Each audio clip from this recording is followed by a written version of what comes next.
Friedrich nodded his head. I knew about the first part, but didn't know about the last part about the snakes. It makes sense that the uraeus or serpent crown on Egyptian and Nubian royalty was known as the nagar or the negus, symbolizing wisdom, power, and protection. African cultures and religions have long used the serpent to represent eternal life, regeneration, power, protection, and wisdom. Wanyenyekevu nodded. It is fitting that the allegory of serpents clearly points to the Twa people. It's safe to say that St. Patrick was mostly a warlord and celebrated his role in eliminating and chasing the Twa into the sea, where they met their death. Everyone knows black people ruled Russia and Europe during the Dark Ages. Friedrich smiled. That fits as well. They called it the Dark Ages.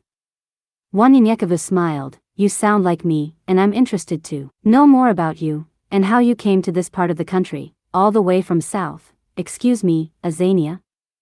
Friedrich paused. You can say South Africa or Azania. We have our history here as well. Apartheid was a well-known fact, and we have our heroes and legends like Steve Biko, Shaka Zulu, Mangosuthu Buthelezi, Nkosi Johnson, Thabo Mbeki, Archbishop Desmond Tutu, and of course, Winnie and Nelson Mandela. Our history is not much different from here.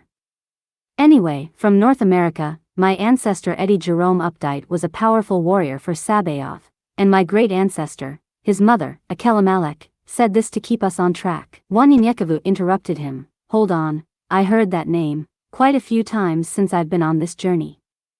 She's your ancestor? Friedrich, with a smile, yes, a noble woman in her time, she said. They may steal my crown, but they will never steal my glory. Those words are written in my DNA. I will rise.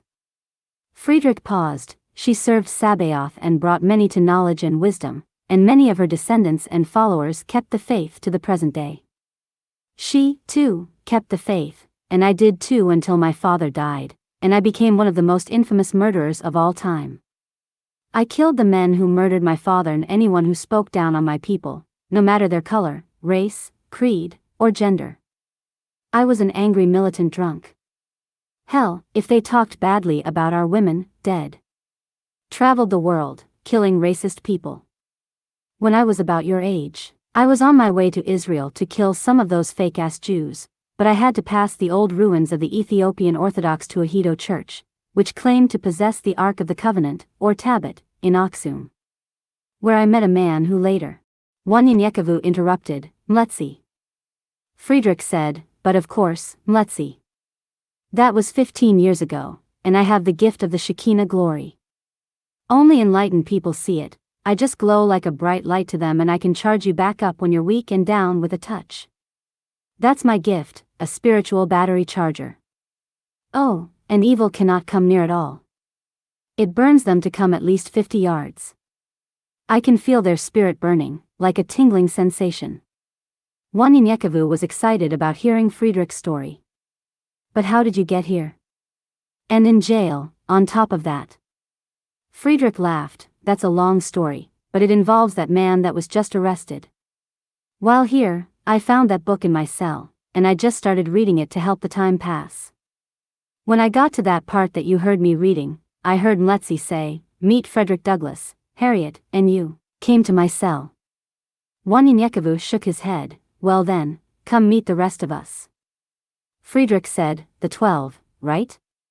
Well, 11, I guess, I make 12. I was supposed to meet 11 more people who were Sabaoth's chosen warriors to lead the way. They entered the room where Jom and the rest of the warriors were eating. Before Wanyenyekevu could introduce Friedrich to them, the stone's prophet Z began to shine. Elisha and Elijah said, the man with the glow. Friedrich smiled, saying, that's 11, including myself. Where is number 12? Just then, Queen walked in. There she goes, number 12.